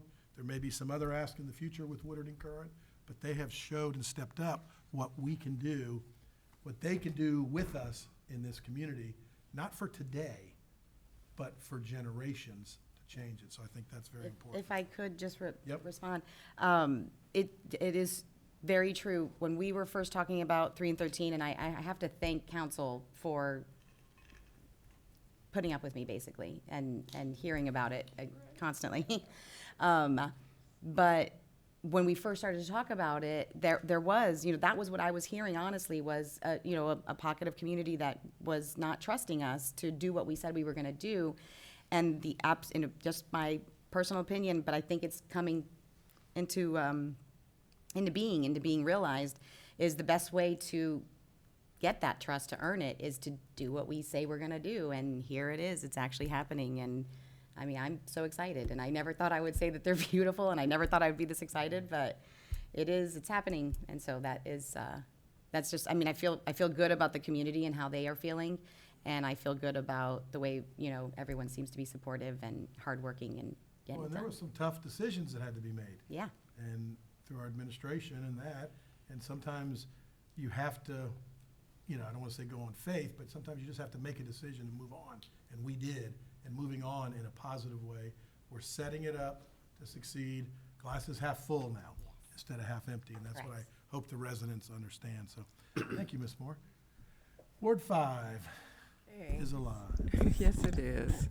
And just to kind of piggyback on what you were just discussing, welcome to the club with having a community that feels like they've been neglected. And it is a great feeling when people seem to start trusting, you know, what we say we're going to do.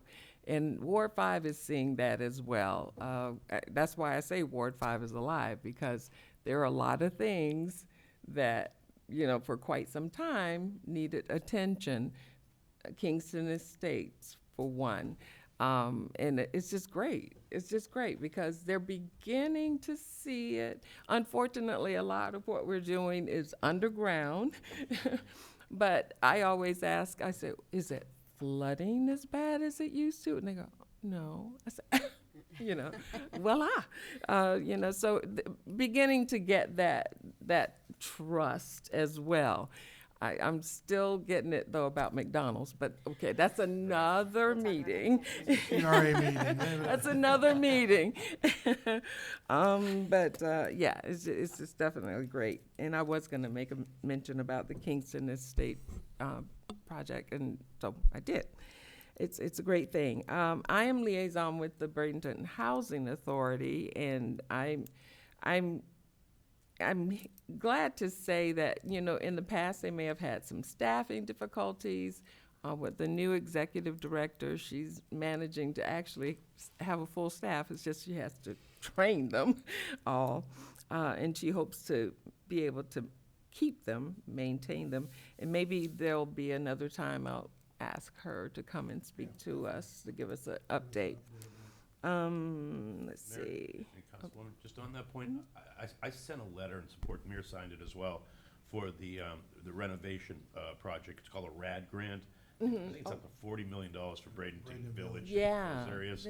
Where each of those 300+ units is gonna probably be revamped. They've already done a few. They've already done a few, yep.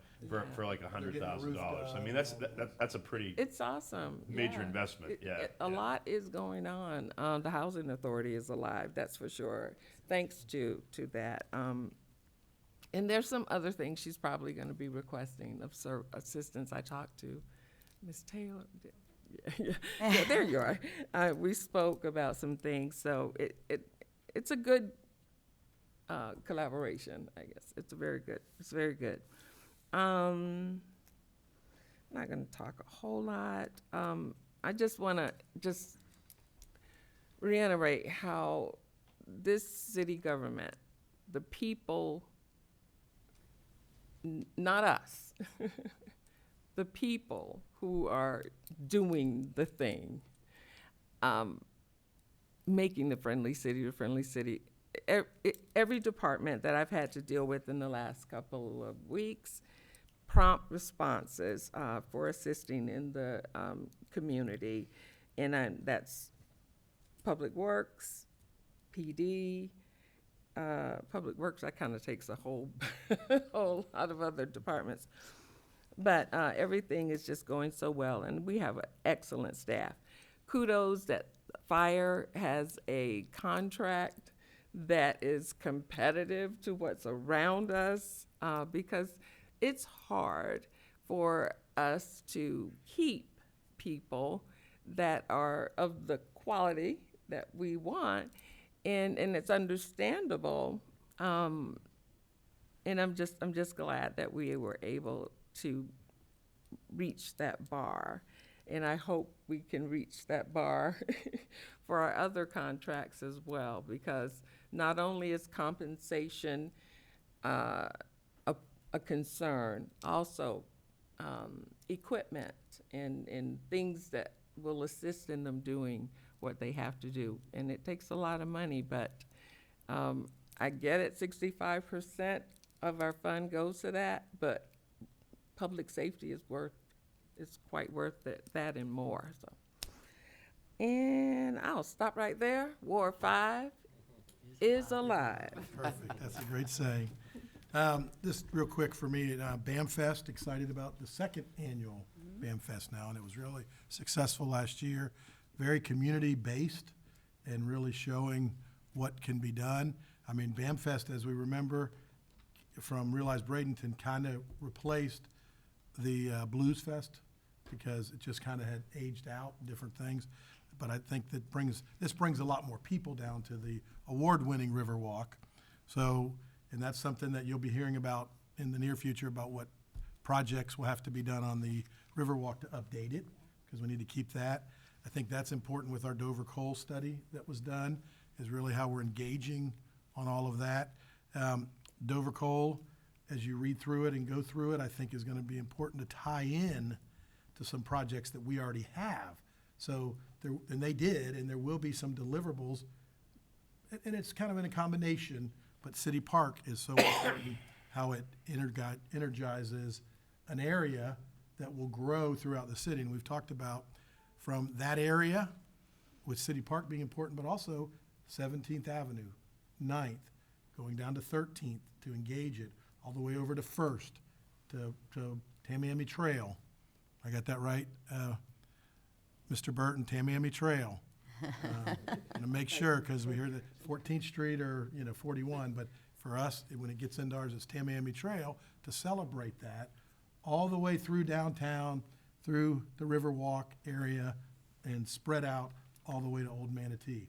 Because if we just have this policy, this book, and nothing happens with it, then it's and again, sometimes there is a 50-year projection on some things, but we're working on what is our part of that first part. And so I think as we go forward, it's going to be a challenge, but it's also going to be a glass half full challenge. So I'm excited about that. Pirates, if you look around there, it's over. Spring training's over. And that's one thing I want the citizens to realize, that spring training is a fraction of the year. City Park will be 12 months a year. And City Park will be used by the Pirates when it's completed out, but it'll be more about what we in community engage in that. It won't just be baseball. It will be a lot of other things.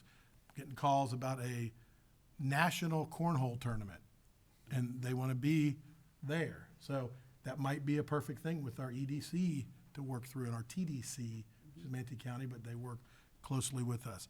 There might be concerts. There might be a lot of other things. So don't just think that it's for baseball. It's going to be a lot of community engagement, and that's not even talking about the Miracle Field. That's not talking about the playground that will be in front of Rogers, that then will be open to the public with a splash pad in a neighborhood that has felt like they were neglected at times.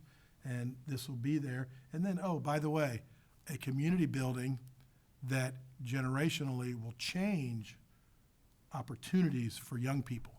And POW will be the main focus at that, in that neighborhood, that again will give young people an opportunity to see how they can mix with our community and really engage. And I think that's so important that we're getting there now.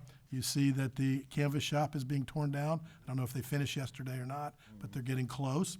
So, and around May 1st, we'll have a groundbreaking. So that's exciting, of that next first phase of 4 phases. That will be that first phase, and that field will be done by spring training to be operable. And it's going to be the same dimensions of PNC Park, which kind of gives that the dynamics. There's some other opportunities with the other 2 fields that will be done to be maybe some of the history. And we're bringing in a lot of the Pirates' history because of how long they've been here. But it's, wouldn't it be cool to have one of the fields designed like Ford Field that was originally up there?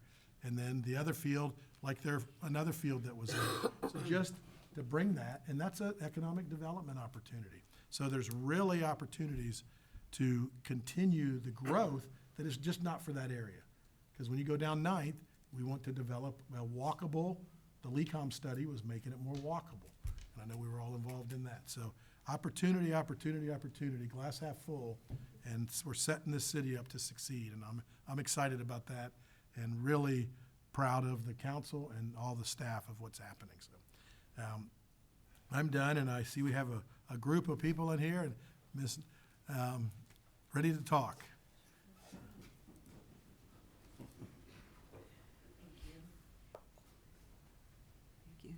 Good morning, Nilsa Taylor, Administrative Services Director. I would like to congratulate Dave Giroux on his upcoming retirement. Congratulations. Dave came to the city in 2018 after serving the city and county of Denver, Colorado for 16 years. During his tenure, he wore many hats in human resources and payroll before joining us as the payroll administrator. Of note, Dave is a United States retired, I gotta read this, I'm sorry, United States Army Master Sergeant, where he served our country for 21 years. Thank you very much. On behalf of Administrative Services and Finance, thank you for your years of service to the city, and congratulations on your retirement. Thank you. You're welcome. Since I've been around, you're so outspoken, so you want to give a few words? It's just been a real privilege to serve the city of Bradenton, the employees. That's what drives someone in my career field, you know, is making sure those that work so hard for you and the citizens are taken care of with the things that I can control, and make sure that they never have to worry about that. And you've done a great job, because, you know, when we don't have to see things or know things, I know you're doing them right. Yeah. We're proud to have had you for only 9 years and just one of the things that built a great staff, and did a great job for us, so thank you. Thank you. Can we get a picture? You want to get the whole staff up in front, and we'll stand up? Dave, be right in the middle. You'll have a picture.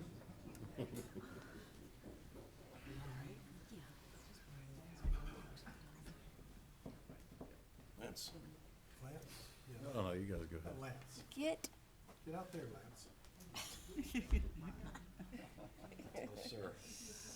Let Lance get in there. I was gonna say, no, we were not, this was not a suggestion. It's in order.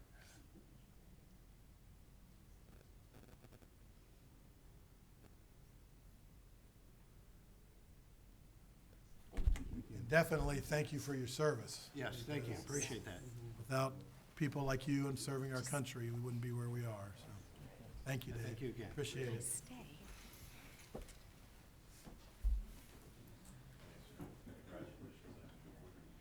think Master Sergeant is the highest you can get if you don't have a degree, yeah. And they're the ones that really run everything. How's that possible?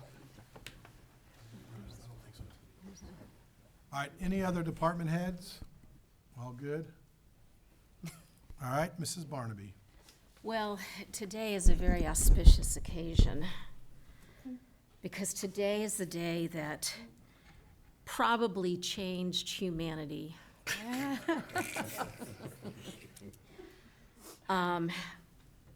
Today is Rob Perry's birthday.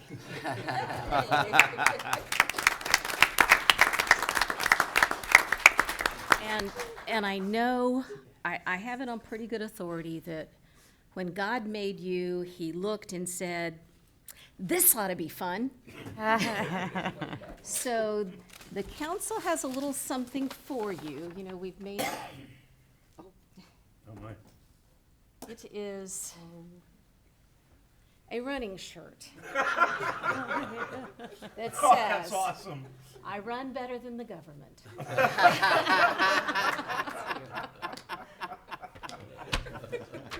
Yep, that's says it all right there. Yeah.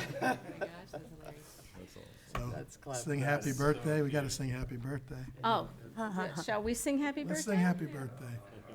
Mary Ann should start that. 1, 2, 1, 2, 3. Happy birthday to you. Happy birthday to you. Happy birthday, dear Rob. Happy birthday to you. Embarrassing. We had a special guest. Too bad he couldn't stay. Really embarrassing. All right, Mr. Perry. Just, I want to say thank you, to our staff and to my bosses on council and mayor and everything. It's been 57 months that I've worked for you guys. And when you like coming in to work with people and work for people, it makes a big difference. And, generally at this point in your career, at my tender age, you are ready to head to the hill, for good reason. But I still like doing it, and I like the challenge is what we have as a city and the people I work for and the people I work with. It makes a huge difference. And that day today, I don't know how special it was for humanity, but if you ask me about the ride, it's been special for me, and this has been a big part of it. Thank you. Great. Thank you, Mr. Yeah. Perry. Anything else? Anything else? All right, we'll be adjourned.